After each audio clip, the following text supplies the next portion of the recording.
Welcome to LJC TV news. Bulletin ముందుగా headlines. ప్రపంచ ఆర్థిక వ్యవస్థపై ప్రభావం, పశ్చిమాసియా ఉద్రిక్తతపై మోడీ వ్యాఖ్యలు.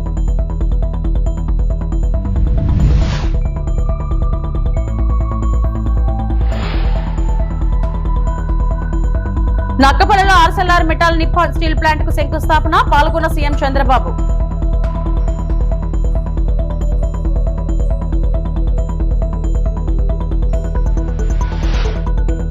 ఫిలిప్పీన్ కు బియ్యం ఎగుమతిపై వివాదం, హరీష్ రావు తీవ్ర ఆరోపణలు.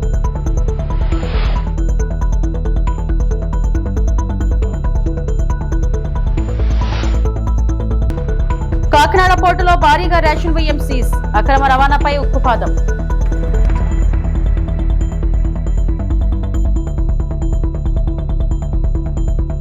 పశ్చిమాసియా ఘర్షణపై ప్రధానమంత్రి నరేంద్ర మోడీ ఆందోళన వ్యక్తం చేశారు.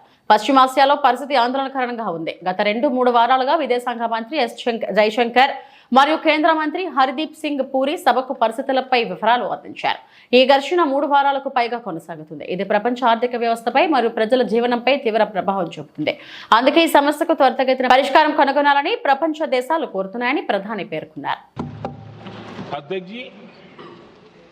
बीते दशक में भारत ने संकट के ऐसे ही समय के लिए कच्चे तेल के भंडारण को भी प्राथमिकता दी है. आज भारत के पास 53 लाख मीट्रिक टन से अधिक का स्ट्रेटेजिक पेट्रोलियम रिजर्व है और 65 लाख मीट्रिक टन से अधिक के रिजर्व की व्यवस्था पर देश काम कर रहा है. हमारी तेल कंपनियों के पास जो रिजर्व रहता है वो अलग है. बीते 11 वर्षों में हमारी रिफाइनिंग कैपेसिटी में भी उल्लेखनीय वृद्धि हुई है. अध्यक्ष जी, सरकार अलग अलग देशों के सप्लायर्स के साथ भी लगातार संपर्क में है. प्रयास ये है कि जहां से संभव हो वहां से तेल और गैस की सप्लाई होती रहे. भारत सरकार गल्फ और आसपास के शिपिंग रूट्स पर निरंतर नजर बनाए हुए है. విదేశాంగ మంత్రి Jaishankar India and Russia towards a new bilateral agenda సదస్సులో వీడియో కాన్ఫరెన్స్ ద్వారా ప్రసంగించారు. ఈ సందర్భంగా ఆయన మాట్లాడుతూ ప్రపంచం మాల్దీపోలార్ వ్యవస్థ వైపు అభివృద్ధి చెందుతున్న నేపథ్యంలో బ్రిక్స్, SCO, G20, ఐక్యరాజ్య సమితి వంటి వేదికల ద్వారా మరింత సహకారం అవసరమని తెలిపారు. భారత్ బ్రిక్స్ చైర్మన్ గా ఉన్న సమయంలో మానవతా ప్రజా కేంద్రిత దృక్పథంతో రష్యా కలిసి పనిచేసి ఉమ్మడి సవాళ్లను సమతుల్యంగా సమగ్రంగా పరిష్కరించేందుకు కట్టుబడి ఉన్నామని చెప్పారు. ఇండియా రష్యా మధ్య ఉన్న దీర్ఘకాలిక భాగస్వామ్యాన్ని, స్నేహాన్ని మరింత బలోపేతం చేయడానికి భారత్ ఎల్లప్పుడూ కట్టుబడి ఉందని ఆయన పునరుద్ఘాటించారు. Of this initiative, I would also like to extend my greetings to Foreign Minister Lavrov, who will be addressing it as well.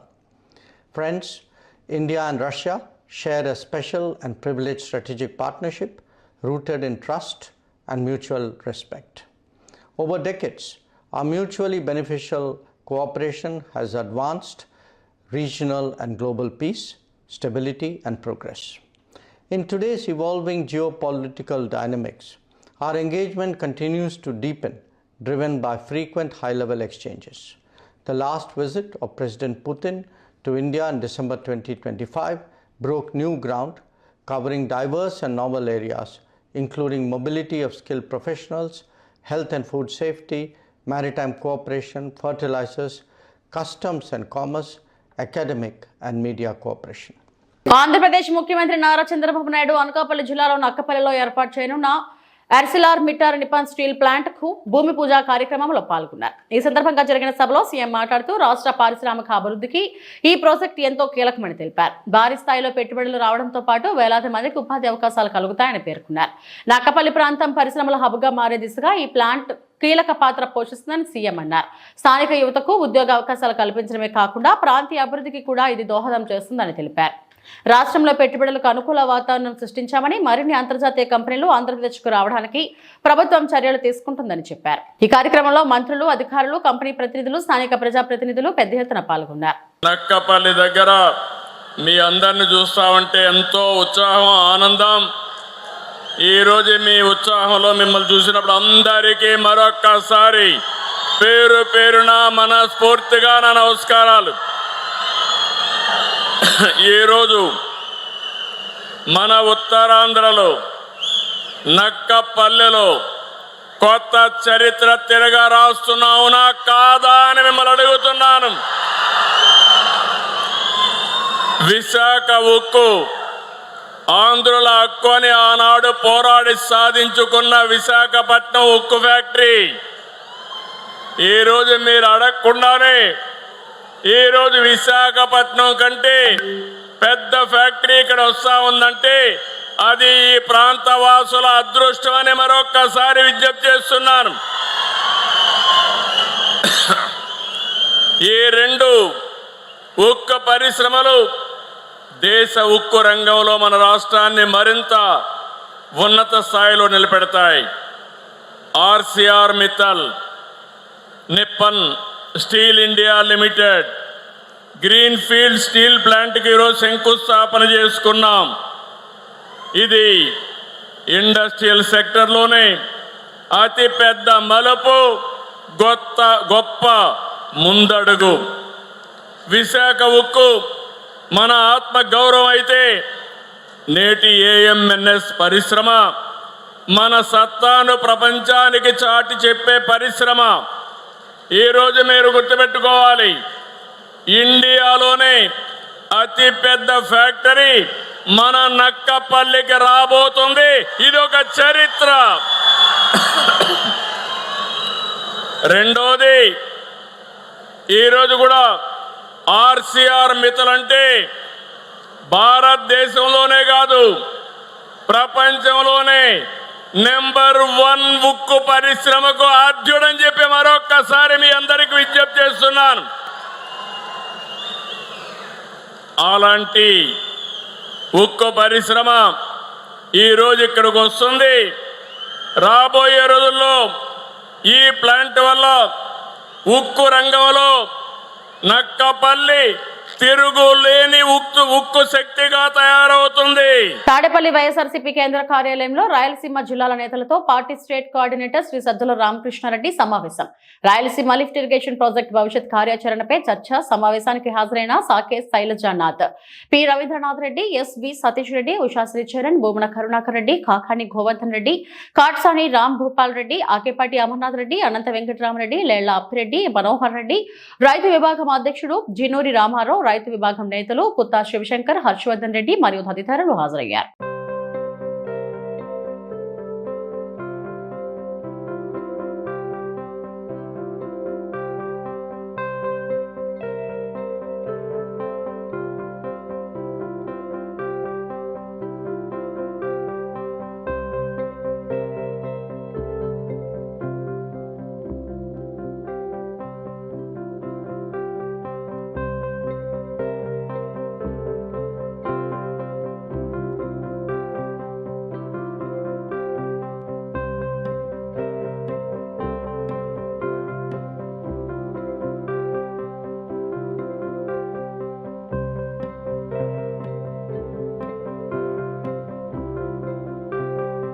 Telangana రాజకీయాల్లో బియ్యం ఎగుమతి అంశంపై ఆరోపణలు వెల్లువెత్తుతున్నాయి. బీఆర్ఎస్ నేత టి హరీష్ రావు మంత్రి పొన్నం ప్రభాకర్ పై తీవ్ర విమర్శలు చేశారు.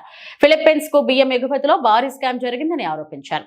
బియ్యం ఎగుమతికి నియమించిన అడ్వైజర్ పై కూడా ఆయన తీవ్ర విమర్శలు గుప్పించారు. ఈడీ, సిబిఐ కేసుల్లో ఉన్న వ్యక్తిని అడ్వైజర్ గా ఎందుకు నియమించారని ప్రశ్నించారు. ఆ అడ్వైజర్ ఇచ్చిన సలహాల వల్ల రాష్ట్రానికి నష్టం జరిగిందా లేదా అని నిలదీశారు. 10 లక్షల మెట్రిక్ టన్నుల బియ్యం ఎగుమతికి ఎంఓయూ చేసుకున్నామని చెప్పి గొప్పలు చెప్పుకున్నారని, కానీ అది ఇప్పుడు స్కామ్ గా మారిందని అన్నారు. 1,00,000 మెట్రిక్ టన్నుల ఎగుమతి ఒప్పందం చేసుకున్నప్పటికీ కేవలం 27,500 మెట్రిక్ టన్నుల వద్దనే ఎగుమతులు ఎందుకు ఆగిపోయాయని ప్రశ్నించారు. నాఫెడ్ ద్వారా చెల్లింపులు జరుగుతాయని ఉన్నప్పటికీ ప్రైవేట్ సంస్థకు ఎందుకు బాధ్యతలు అప్పగించారో చెప్పాలని డిమాండ్ చేశారు. కాకినాడ పోర్టులో ఇంకా 7,500 మెట్రిక్ టన్నుల బియ్యం నిల్వ ఉండటంపై కూడా ఆయన ఆందోళన వ్యక్తం చేశారు. ఆ బియ్యం పాడైందా, పురుగులు పడ్డాయా అని ప్రశ్నించారు. అధ్యక్ష, ఇది నాఫెడ్ జేఎండి గారు రాష్ట్ర ప్రభుత్వానికి లేఖ రాశారు. అదేవిధంగా మరొక లేఖ కూడా నాఫెడ్ ఎండి గారు కూడా రాష్ట్ర ప్రభుత్వానికి లేఖ రాశారు. నేను అడుగుతా ఉన్నా, నాఫెడ్ అనే కేంద్ర ప్రభుత్వ సంస్థ మేము మీకు కాకినాడ పోర్టుకు బియ్యం రాగానే మీకు వెంటనే డబ్బులు చెల్లిస్తాం, మాకు అవకాశం ఇవ్వండి అంటే కేంద్ర ప్రభుత్వ సంస్థకి ఇవ్వకుండా ఒక ప్రైవేట్ సంస్థకు ఎందుకు ఇచ్చారు? ఈ బియ్యం ఎగుమతి కోసం మీరు ఏమైనా టెండర్లు పిలిచారా? ఎక్స్ప్రెషన్ ఆఫ్ ఇంట్రెస్ట్ పిలిచారా? లేదు, నామినేటెడ్ బేసిస్ లో ప్రభుత్వ రంగ సంస్థ అడుగుతుండగా కూడా ప్రభుత్వ రంగ సంస్థకు అవకాశం ఇవ్వకుండా ఆ ప్రైవేట్ సంస్థకు ఎందుకు ఇవ్వవలసి వచ్చిందో మంత్రి గారు సమాధానం చెప్పాలి అధ్యక్ష. మూడోది అధ్యక్ష, ఇప్పుడు 22,500 ఎగుమతి చేశామన్నారు. మరొక 7,500 మెట్రిక్ టన్నులు ఒక సంవత్సరం నుంచి కాకినాడ పోర్టులో పడి ఉన్నాయి. మరి ఆ కాకినాడ పోర్టులో ఏడాది నుంచి బియ్యం ఉంటాయి అధ్యక్ష, ముక్కిపోతాయి, పురుగులు పట్టిపోయినాయి. ఆ 7,500 మెట్రిక్ టన్నులు కాకినాడ పోర్టులో ఉంటే అక్కడ మనం ఇప్పుడు ఆ గోడౌన్ ఛార్జెస్ ఎవరు కట్టాలి? రాష్ట్ర ప్రభుత్వం కట్టాలి. వీళ్ళ అగ్రిమెంట్ కూడా తప్పు ఉన్నది. ఇవాళ వీళ్ళే షిప్పులో ఎక్కించి అక్కడ చేరుకునేదాకా వీళ్ళే బాధ్యత తీసుకున్నారు. ఇప్పుడు 7,500 మెట్రిక్ టన్నులు కాకినాడ పోర్టులో ఉన్నది వాస్తవమా కాదా? ఒక సంవత్సరం నుంచి 7,500 మెట్రిక్ టన్నులు కాకినాడ పోర్టులో ఉంటే మరి దానికి ఎంత మనకు గోడౌన్ ఛార్జెస్ పడ్డాయి, హ్యాండ్లింగ్ ఛార్జెస్ పడ్డాయి, మరి అది కూడా కలిపితే నష్టం వచ్చినట్టే కదా. మంత్రి గారు క్లెవర్గా ఏం చేసిందంటే ₹1 కోటి లాభం వచ్చిందని చెప్పే ప్రయత్నం చేసిండ్రు. మరి 7,500 మెట్రిక్ టన్నుల బియ్యం ఏమైపోయినాయి? అవి ముక్కిపోయినాయా, పురుగులు పట్టిపోయినాయా?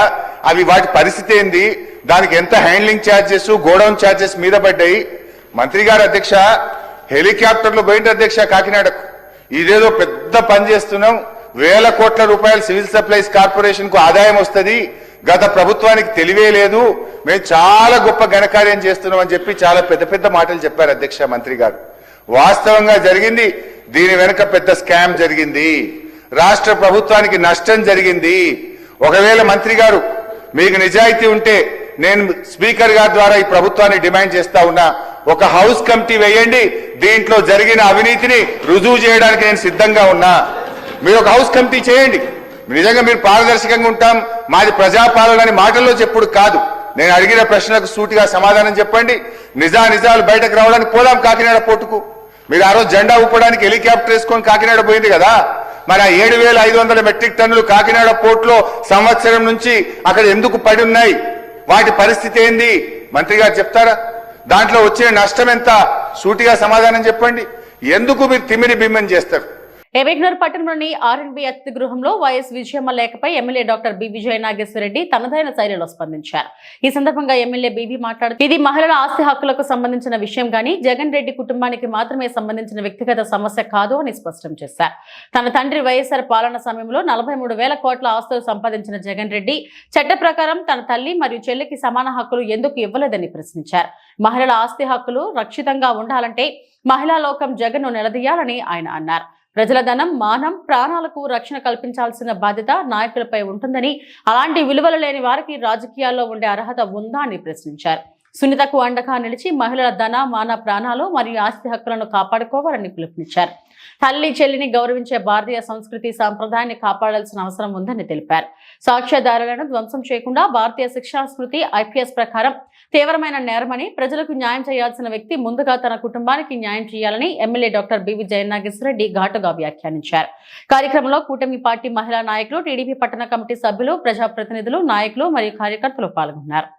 సంబంధించినటువంటి హక్కుల విషయం వచ్చినప్పుడు, ఆస్తి హక్కుల విషయం వచ్చినప్పుడు ఒక మాజీ ముఖ్యమంత్రి గారి కుటుంబం, ఒక ముఖ్యమంత్రి గారి యొక్క కుటుంబం, ఆ కుటుంబానికి వచ్చినటువంటి సమస్యని ఈరోజు మాజీ ముఖ్యమంత్రిగా ఉన్న వ్యక్తి తల్లి గారంటే ముఖ్యమంత్రి గారి సతీమణి రాజశేఖర రెడ్డి గారి మాజీ అప్పట్లో ఉన్న ముఖ్యమంత్రి గారి సతీమణి విజయమ్మ గారు వచ్చి స్పష్టంగా వ్యక్తి యొక్క ధనదాహం ఏ రకంగా ఉంది, ఆ ధనదాహం వల్ల సొంత తల్లిని, చెల్లిని, కుటుంబాన్ని కూడా పక్కన పెట్టినటువంటి వ్యక్తి గురించి గతంలో ఇదే తల్లి గారు కొడుకు మీద ప్రేమ వాత్సల్యంతో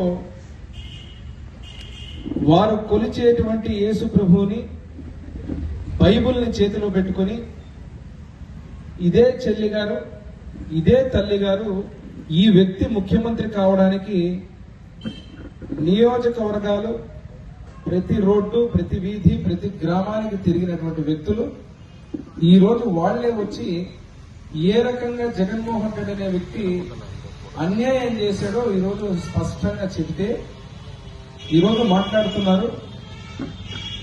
తల్లి గారు కూడా తప్పేనట, చెల్లి గారు మాట్లాడి కూడా తప్పేనట. ఎవరు వ్యతిరేకంగా మాట్లాడి ఈ యొక్క వ్యక్తి నిజస్వరూపం గురించి మాట్లాడినప్పుడు వాళ్ళందరిది తప్పే అని చెప్పి ఎదురుదాడి చేసేటువంటి పరిస్థితి. అంటే ఈ వైఎస్ఆర్ పార్టీ గాని, ఆ అధినేతకు గాని, అక్కడున్న శాసనసభ్యులకు గాని, నాయకులకు గాని ఏమైనా విలువలు ఉన్నాయని అడుగుతున్నాం సూటి. మరి ఇక్కడికి వస్తే మీరు ఒక విషయం గురించి మాట్లాడినప్పుడు దాదాపుగా మీరు చూస్తే ఆ రోజు ముఖ్యమంత్రిగా రాజశేఖర రెడ్డి గారు ఉన్నప్పుడు మీకు అందరికీ తెలిసిన విషయమే, అవినీతి కార్యక్రమాల వల్ల 43,000 కోట్ల రూపాయలు ఇదే జగన్మోహన్ రెడ్డి అనే వ్యక్తి యొక్క ఆస్తుల్ని చట్ట ప్రకారంగా సిబిఐ ఆ రోజు జప్తు చేయడం జరిగింది. అనకాపల్లి జిల్లా దేవరపల్లి ప్రాంతంలో జీడిపప్పు రైతులు తీవ్ర ఇబ్బందులు ఎదుర్కొంటున్నారు. అకాల వర్షాల కారణంగా పంటలు నష్టపోయి భారీగా ఆర్థిక నష్టం వాటిల్లిందని రైతులు ఆవేదన వ్యక్తం చేస్తున్నారు. పెట్టుబడి కూడా తిరిగి రాకుండా అప్పుల్లో కూరుకుపోయామని అంటున్నారు. ముఖ్యమంత్రి నారా చంద్రబాబు గారు మమ్మల్ని కాపాడుతారా చావాలా అంటూ రైతులు ఆవేదన వ్యక్తం చేస్తున్నారు. ప్రభుత్వం స్పందించాలనే డిమాండ్తో కొందరు రైతులు తాళ్లకు వేలాడుతూ నిరసన చేపట్టడం ఉద్రిక్తతకు దారితీసింది. రైతుల కష్టాలు అర్థం చేసుకోవాలని, తక్షణ సహాయం అందించాలని వారు ముఖ్యమంత్రి నారా చంద్రబాబు నాయుడును కోరుతున్నారు. పంట నష్టానికి తగిన పరిహారం అందించి తమను ఆదుకోవాలని రైతులు విజ్ఞప్తి చేస్తున్నారు.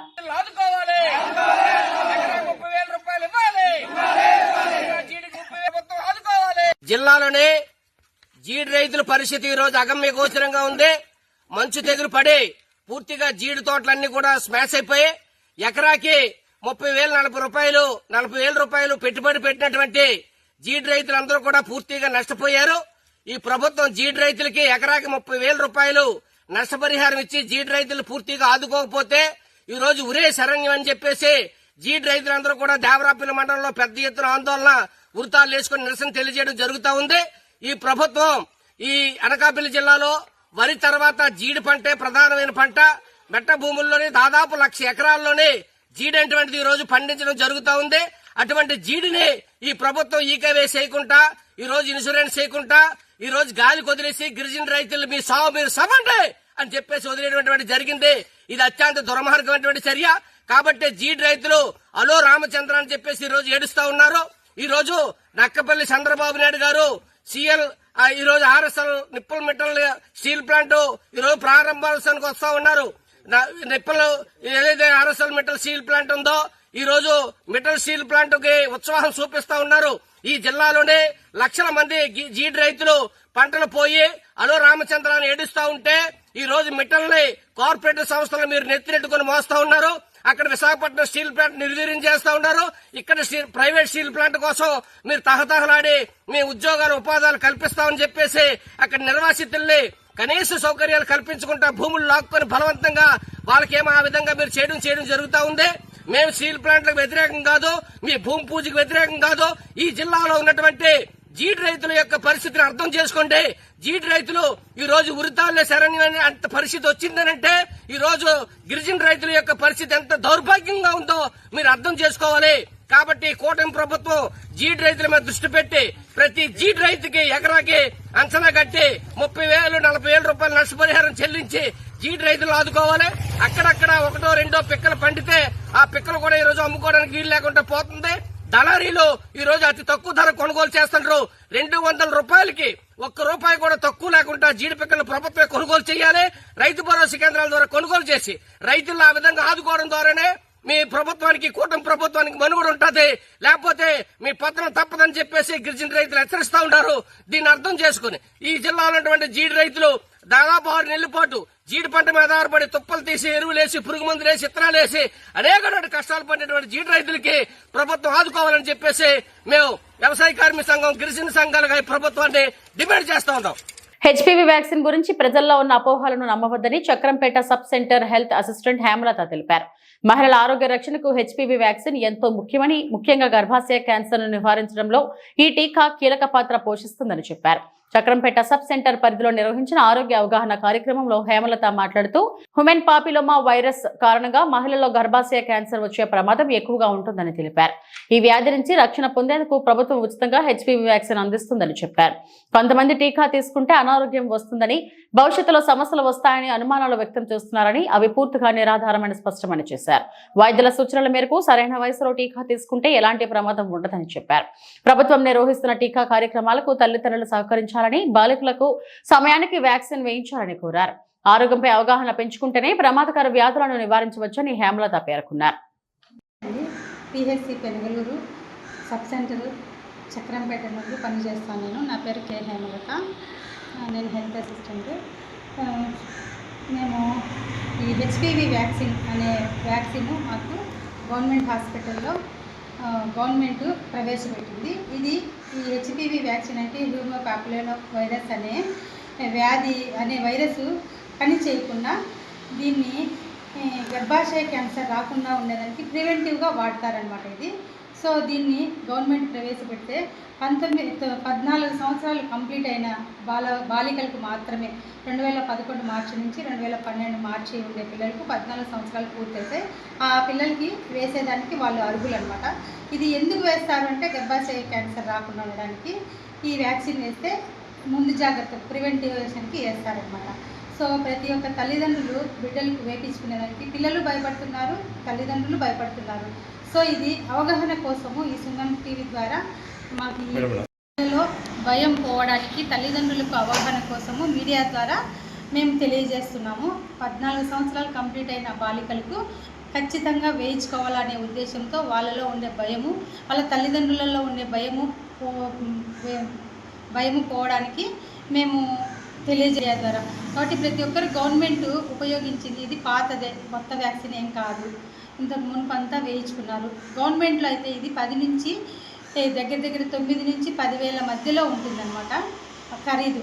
ఇక్కడ అంత ఖరీదైన వ్యాక్సిన్ను గవర్నమెంట్లో PHCలలో ప్రభుత్వ హాస్పిటళ్లలో మనకు అనుమతించినారు. సో ఈ అనుమతించిన ఈ వ్యాక్సిన్ను ప్రజలు ఉచితంగా అనుమతించినప్పుడు, ఉచితంగా వేసేటప్పుడు దాన్ని సద్వినియోగపరచుకోవాలని చెప్పేసి తల్లిదండ్రులు భయపడకుండా పిల్లలకు వెంట తీసుకొని వచ్చి గర్భాశయ క్యాన్సర్ రాకుండా అని చెప్పి చిన్న సూది, ఏమి జ్వరం రాదు, సైడ్ ఎఫెక్ట్స్ ఏమి ఉండవు, ప్రతి ఒక్కరూ తెలుసుకొని ఈ వ్యాక్సిన్ను వేయించవలసిందిగా, విజయవంతం చేయవలసిందిగా, భయభ్రాంతం నుంచి తొలగించుకొని పిల్లలకు ప్రివెంటివ్ మెడిసిన్గా చేయాలని మేము ఆశిస్తూ మీడియా ద్వారా తెలియజేస్తున్నాం. ఈ అవకాశం ఇచ్చిన మీడియా వారికి నమస్కారం. కాకినాడలో రేషన్ బియ్యం అక్రమ తరలింపుపై అధికారుల ఉక్కుపాదం పడింది.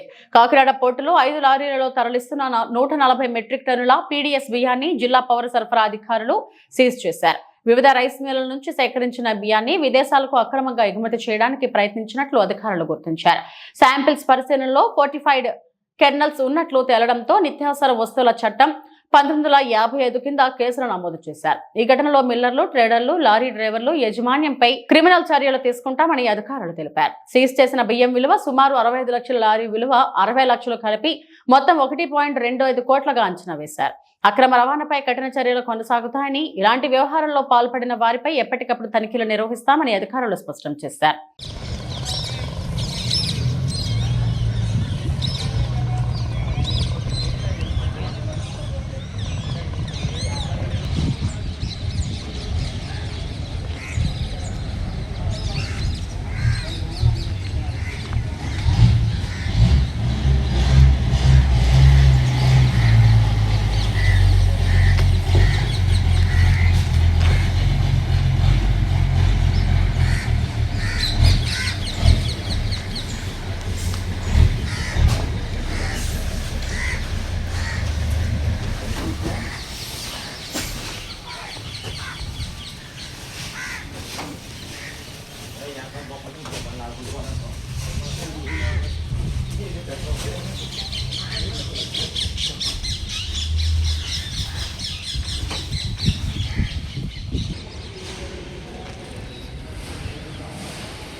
అనంతపురం నగర శివారులోని ఉప్పరపల్లి గ్రామ పంచాయతీలో ఉన్న ప్రభుత్వ భూమిలో పేదలు గుడిసెలు నిర్మించుకోగా తెలుగుదేశం పార్టీకి చెందిన వెంకటేష్ గౌడ్ అతని అనుచరులతో భౌతిక దాడులకు పాల్పడుతూ కాలనీలోకి తనకు నచ్చిన వారిని రానివ్వకుండా భయభ్రాంతులకు గురి చేస్తున్నాడని ఎంఆర్పీఎస్ రాష్ట్ర నాయకులు నారాయణస్వామి ఆందోళన వ్యక్తం చేశారు.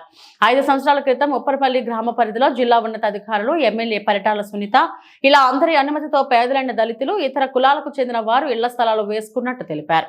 అయితే అనుకోకుండా వెంకటేష్ గౌడ్ కాలనీలో స్థానం సంపాదించుకుని రౌడీ మూకలను వెంట వేసుకుని దళితులను ప్రత్యేకించి లక్ష్యంగా చేసుకుని దాడులు చేస్తున్నట్లు ఆరోపించారు. తమకు జరిగిన అన్యాయంపై హైకోర్టులో కూడా న్యాయపరంగా పోరాటం చేస్తున్నట్లు ఆయన తెలిపారు. అందరికీ జేబీ గత 2010లో దళిత వర్గాలకు సంబంధించిన అందరికీ ప్రభుత్వం వారు పట్టాలు నివాసయోగ్యానికి పట్టాలు మంజూరు చేయడం జరిగింది.